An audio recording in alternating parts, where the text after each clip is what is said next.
발표 시작하도록 하겠습니다. 제가 오늘 가져오게 된 논문은 이제 2021년 이크라에 발표된 Generalization in Reinforced Learning by Soft Data Augmentation이라는 이제 논문인데요. 요즘 저희 연구실에 하는 논문 주제가 셀프 스퍼바이즈드 러닝하고 날리지 디스틸레이션이 많습니다. 근데 또 우연찮게도 강학습에도 요즘 그 두 가지를 이용한 연구가 조금씩 많아지고 있거든요. 이 연구 같은 경우에는 셀프 스퍼바이즈드 러닝을 이제 강학습에 적용한 논문이 되겠습니다.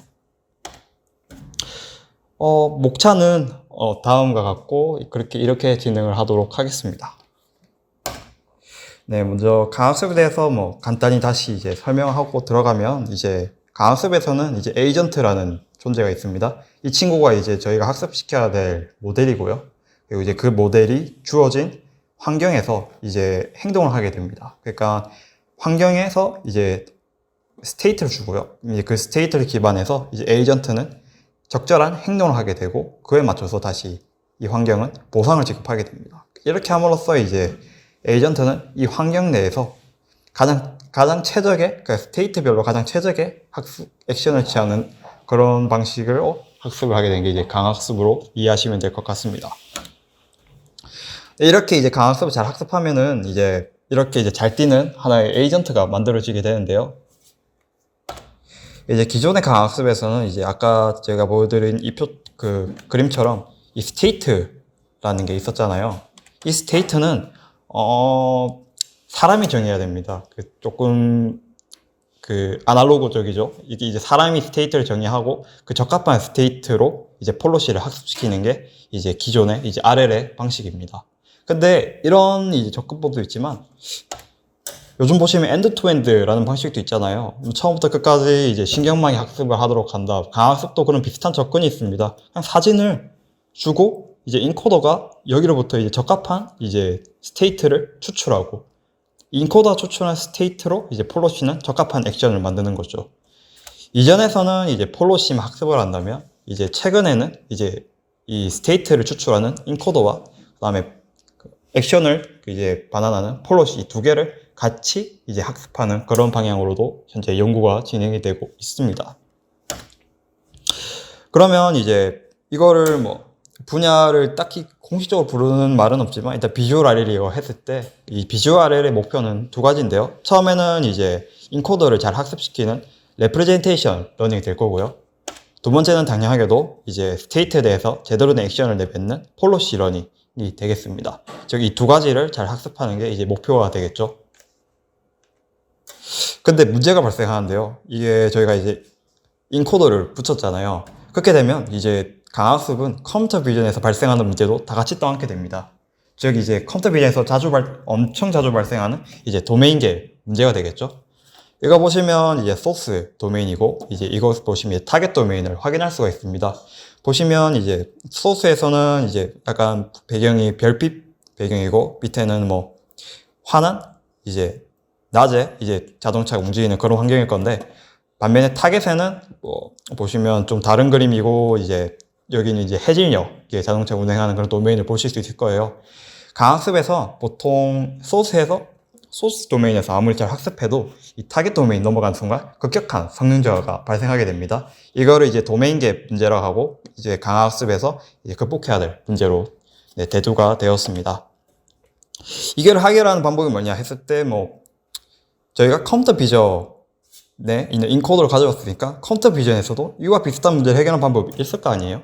그 중에서 여러 방법이 있겠지만 가장 쉬운 방법은 데이터 오그멘테이션 방식을 사용한 겁니다. 그러니까 소스 도메인에서 타겟 도메인에 적응하지 못한 이유는 소스 도메인의 데이터 다양성이 한계가 있기 때문이겠죠. 그러면 최대한 소스 도메인에 있는 데이터를 잘 오리고 붙여서 다양성을 억지로라도 늘려보자 라는 그런 시도의 연구가 이루어지고 있습니다.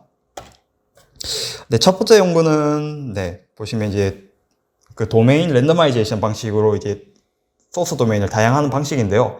이걸 포즈 에스티메이션 연구를 하신 분들은 좀 익숙하겠지만 이렇게 이제 알록달록한 이런 부분을 보신 적이 있을 겁니다.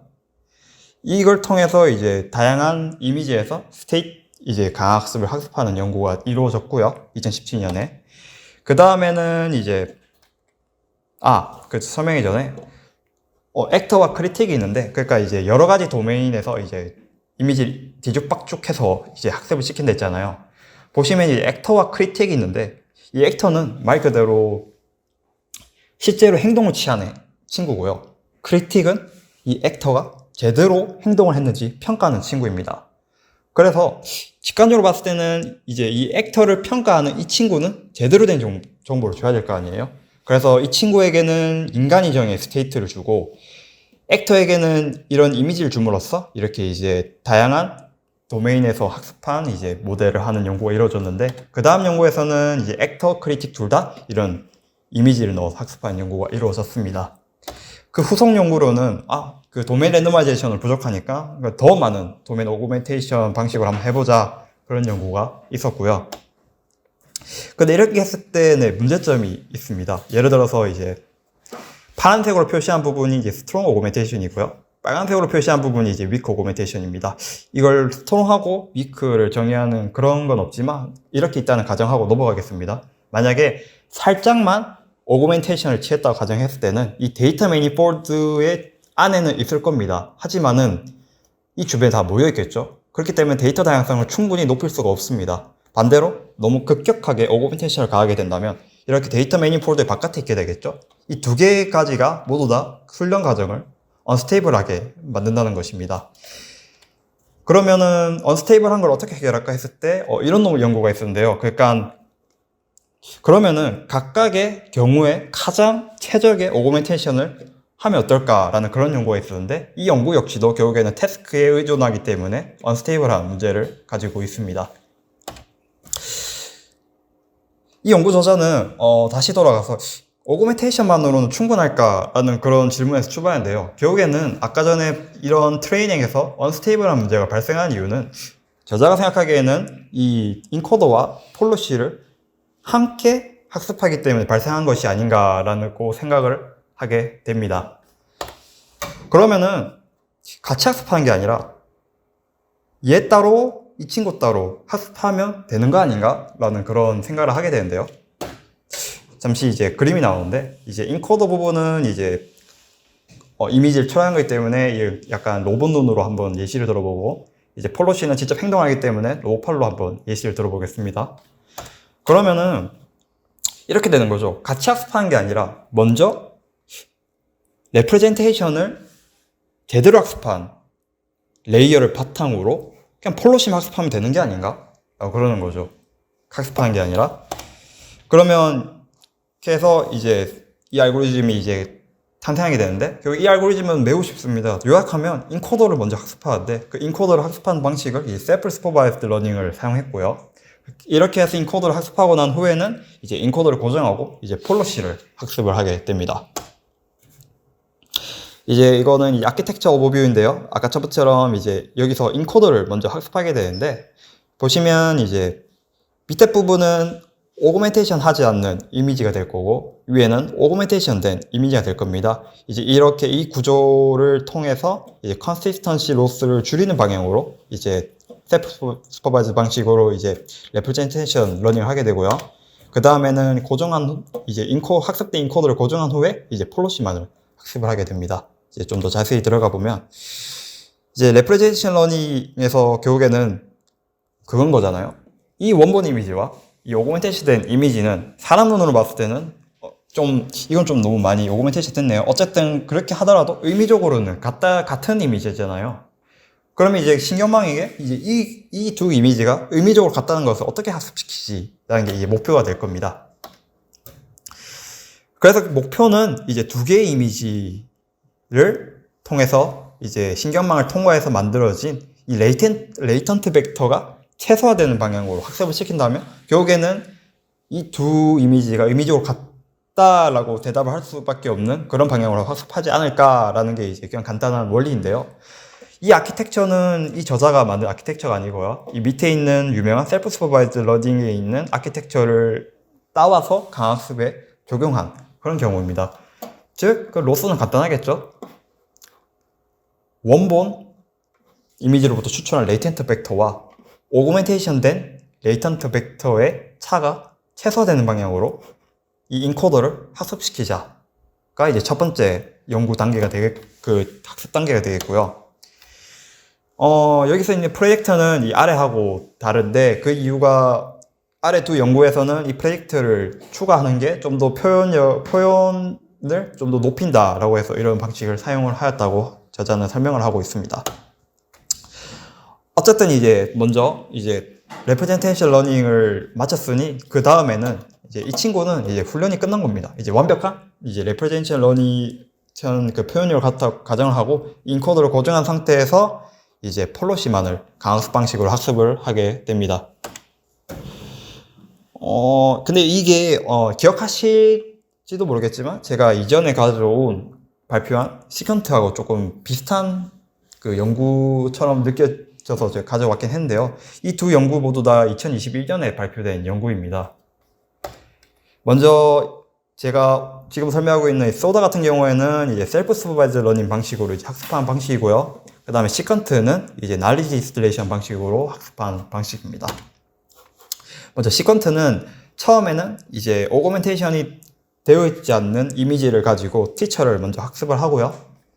이제 그 상태에서 스튜던트는 강하게 오그멘테이션 된 상황에서 이제 티처와 같은 행동을 아웃풋을 내도록 이제 날리지 디스틸레이션 방식으로 학습을 하게 됩니다. 하지만 이 방식은 이 엑스퍼트든 스튜던트든 안에 인코더와 폴로시가 같이 학습되는 방식이거든요. 반면에 오늘 제가 설명해 드리는 방식은 인코더부터 학습을 한 후 그다음에 폴로시를 학습하는 방식이 되겠습니다. 이제 실험인데요. 실험에는 이제 두 가지 오그멘테이션 방식을 사용했습니다. 첫 번째는 랜덤 컨볼루전, 두 번째는 오버레이인데 랜덤 컨볼루전은 이제 컨볼루전이 있을 건데 거기에 있는 웨이트를 난수로 정의한 후에 그걸 이제 컨볼루전을 통과한 이미지를 랜덤 컨볼루전 방식이고, 오버레이는 그냥 단순하게 외부 데이터셋을 가져와서 그 외부 데이터셋 사진과 섞는 방식으로 하는 걸 랜덤 오버레이라고 정의를 하였습니다. 첫 번째 이제 환경은 DM 컨트롤이라는 환경인데요. 여기는 이제 전반적으로 비주얼에서 가장 흔하게 쓰이는 벤치마크고 무조건 기반입니다. 네, 실험 결과로는 논문에 설명하는 소다가 가장 좋은 결과를 보여줬는데요. 사실 이 테이블보다 이 그래프가 좀 더 제대로 이론을 설명하는 부분이라서 이 부분을 설명하도록 하겠습니다. 이제 초록색으로 표시한 부분이 그냥 SAC에서 데이터 오그멘테이션 방식의 오버레이를 사용한 방식이고요. 그 다음에 파란색 SAC는 오버레이를 사용하지 않는 부분입니다. 그렇다고 했을 때 이제 전반적으로 이건 트레이닝 환경이고 이곳이 이제 테스트 환경인데, 이 테스트 환경에서 오버레이를 사용했을 때 사용하지 않는 것보다 더 좋은 성능을 보이는 것을 확인을 할 수가 있습니다. 그러면은 오버레이가 쓴 것만으로 높아질까? 사실 오버레이가 다 한 게 아닌가? 라고 생각할 수도 있어요.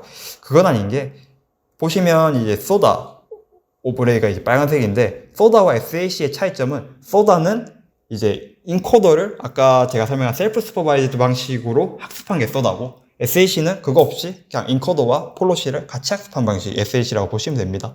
보시면 빨간색이 전반적으로 녹색보다 위로 더 높은 성능을 보인 걸로 봤을 때 인코더를 먼저 학습시키는 게 학습의 안정성을 높이는 데 도움을 된다라는 걸 확인할 수가 있습니다. 그 다음에는 이제 오버레이가 아니라 한번 랜덤 컨볼루전을 통한 실험했는데요. 이 실험을 한 이유는 매우 명확합니다. 인코더를 먼저 학습시키는 게 효과가 있다라는 거 보이기 위한 성인데요. 아까 전에 이제 지금 녹색은 SAC의 랜덤 컨볼루전을 활용한 이제 방식이고, 파란색 SAC는 이제 오그멘테이션 하지 않는 방식인데, 테스트 결과 보시면 컨볼루전 오그멘테이션 한 게 오히려 하지 않는 것보다 성능이 떨어진 거를 확인을 할 수가 있어요. 그런데 소다에서 컨볼루전을 사용한 거는 가장 높은 성능을 보여주는 겁니다. 그러니까 가장 안 좋은 오그멘테이션을 썼음에도 가장 좋은 성능을 냈다는 거는 인코더를 먼저 학습시킨 것 자체가 오그멘테이션과 상관없이 트레이닝을 안정적으로 한다라는 걸 이 시험을 통해 바로 확인을 할 수가 있습니다. 두 번째는 로보틱 매니플레이션인데요. 여기서도 소다가 가장 좋은 성능을 보여주었습니다. 정리하자면 이제 이 연구는 이제 인코더와 폴로시를 분리하여 학습을 한 연구인데, 그 인코더를 학습한 방식이 이제 셀프인데 세미로 했네요. 이건 오타고요. 셀프 슈퍼바이즈 방식으로 한 게 이 연구의 컨트리뷰션이 될 것 같습니다. 대체로 셀프 슈퍼바이즈드 방식으로 하는 그 셀프 슈퍼바이즈드 러닝이라는 연구 분야 자체가 이미 매우 빠르게 발전한다고 보고 있는데, 상대적으로 아직 강학습에 쓰이는 셀프 슈퍼바이즈드 방식은 매우 기초적이거든요. 그래서 만약 셀프 슈퍼바이즈에 관심 있는 분은 아마 강학습에도 한번 관심을 기울이면 네, 좋은 용어가 되지 않을까 생각하며 네, 오늘 발표를 마치겠습니다. 감사합니다.